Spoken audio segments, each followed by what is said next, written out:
What's up, YouTube? This is Too Raw for TV. All right, so before I get into this video, shout out to the brother Aram once again. Show love, showing love to Too Raw for TV.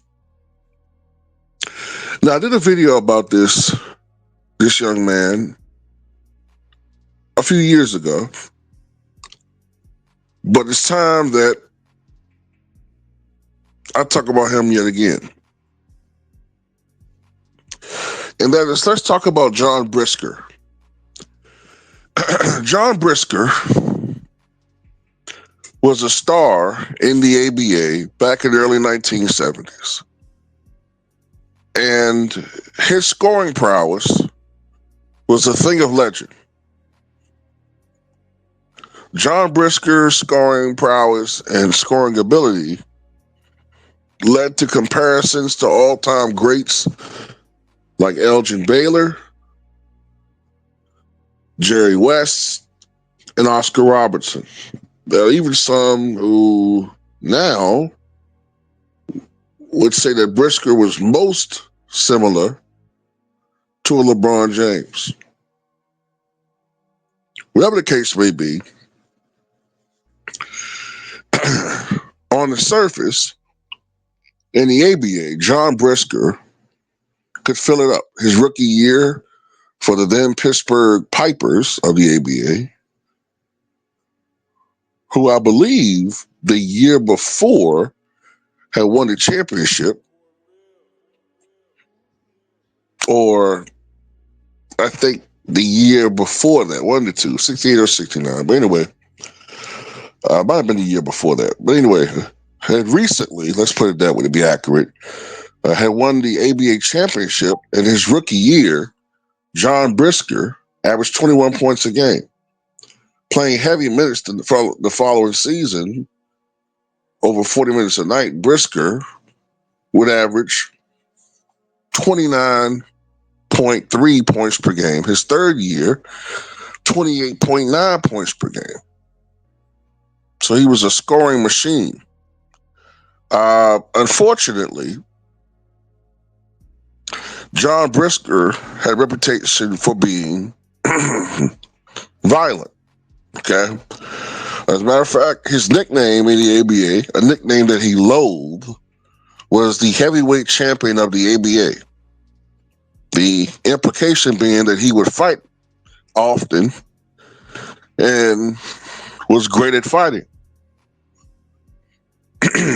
Now, John Brisker was born, just to do a little bit of a flashback here. He was born in the outskirts of Detroit, Michigan in 1947. And he grew up in a very poor, tough region of the city, not in the suburbs. He estimated that he probably moved as a kid around Michigan, sometimes in Detroit, sometimes in the outskirts, 15 to 20 times in his life because of poverty. And he said that the sting of poverty and the sting of racism helped to make him a temperamental man.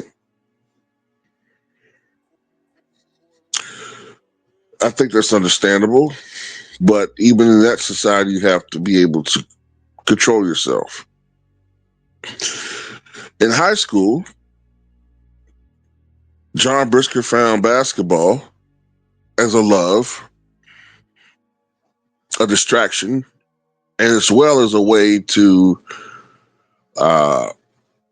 release that pressure, that tension, that frustration of life through the game of basketball, through the game. It was also, when he was in high school, that he teamed up with a player who would ultimately go on to himself become one of the great players in the NBA history as a player and a coach. That man's name, that boy's name, future man's name was Rudy Tomjanovich. Anyway, afterwards, John Brisker went to the University of Toledo. Now, the rules at that time did not allow freshman players to play college ball.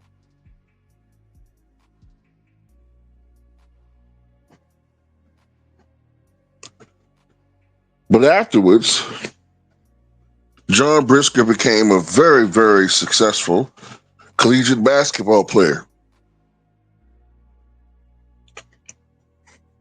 And in the 1969 NBA draft,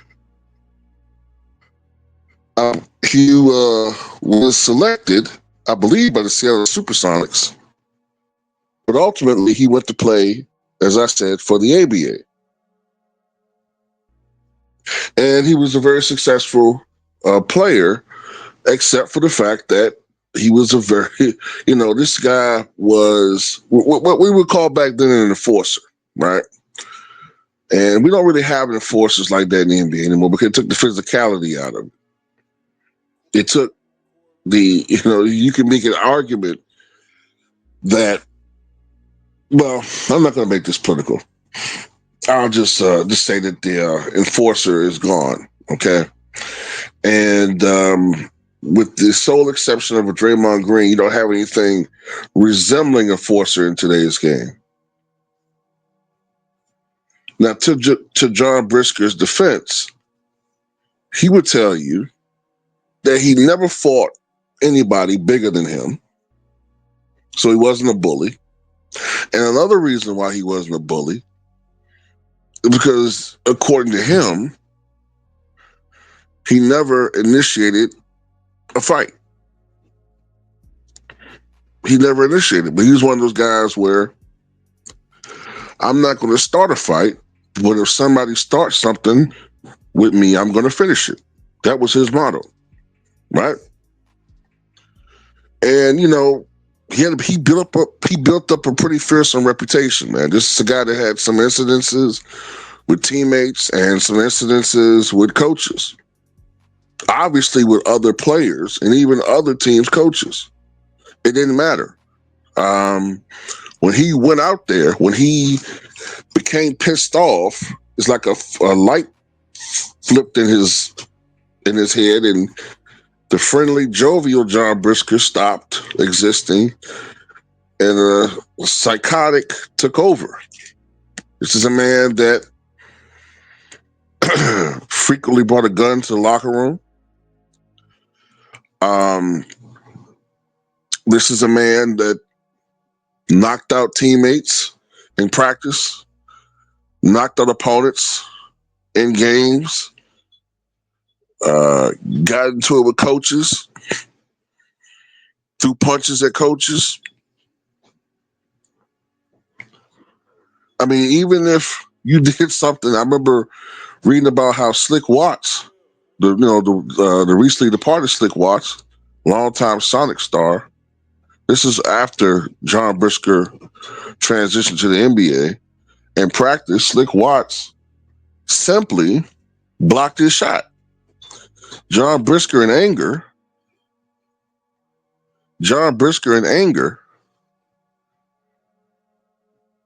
threw a punch at Slick Watts. That's how volatile it was. But the beginning of the end of his career, I would say, in the NBA was when the new head coach of the Sonics and new general manager wound up being Bill Russell. Now Bill Russell, of course, the greatest winner in NBA history, 11 NBA championships. At that point in time, he had long since retired. But, Bill Russell was a guy that, of course, had to deal with himself a lot of BS, but he dealt with it differently. He internalized it, used it as fuel to go out there and play as hard and to play within himself still and go out and have these marvelous performances, at least especially the defensive end. He thought it was obviously very destructive for John Brisker to go out there and try to take his teammate's head off. And ultimately,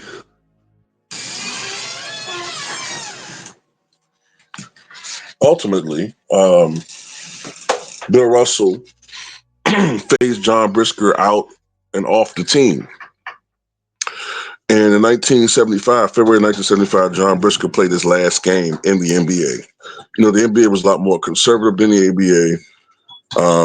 They weren't going to tolerate even that level of violence and mayhem from a player, as talented as he was.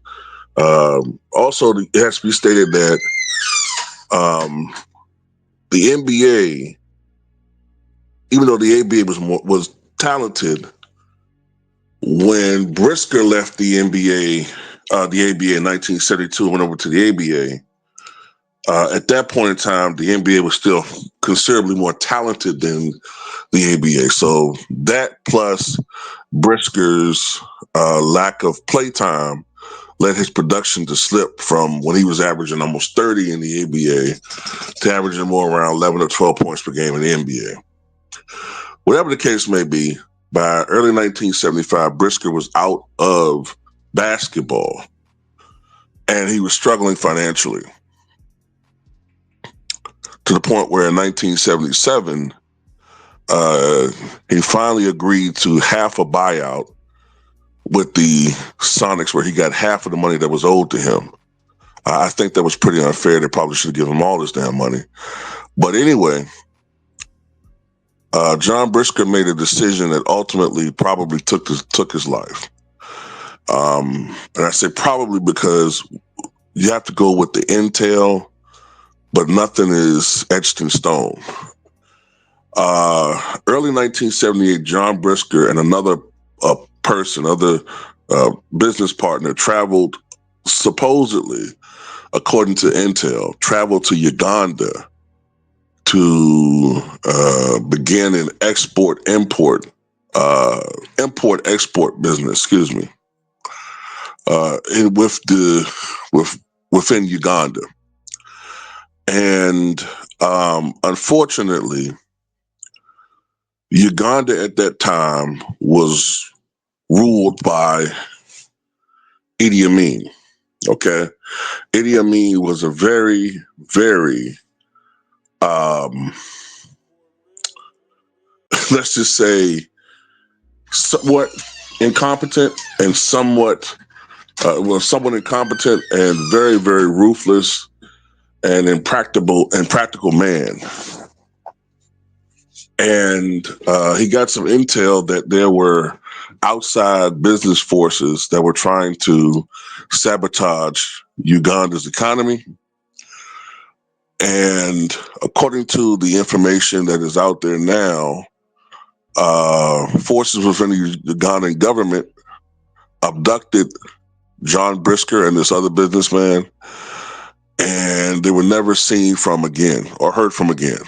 It's assumed that they were likely unalived by Ugandan forces, and whatever happened to them as far as records is concerned was probably destroyed the very next year as Idi Amin fled Uganda and his government was falling as the Idi Amin regime was coming to an end in that battle. I forgot the exact forces that drove him out, but it's more than likely that the records as far as what happened to John Brisker was destroyed. So this was sometime in 1979. He was last heard from by a girlfriend on April 11th, 1978.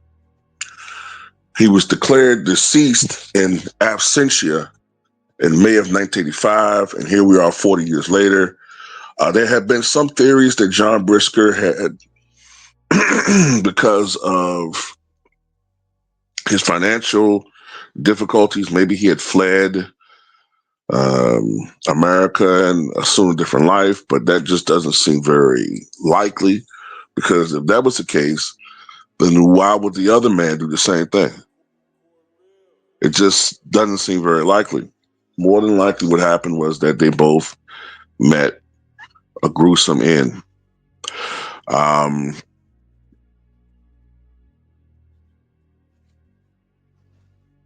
John Brisker likely did not live past the age of 30, which is a tragedy. And technically, he could have still been playing basketball.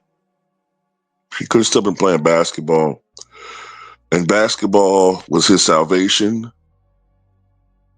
And ultimately, basketball would have still been his salvation had he still been playing. He would not have had this cockamamie scheme of this business idea, would not have made an ill-fitted trip to Uganda, and probably, possibly, still would be here. Um, but anyway, rest in peace, more than likely, to John Brisker. And tell me what you guys think.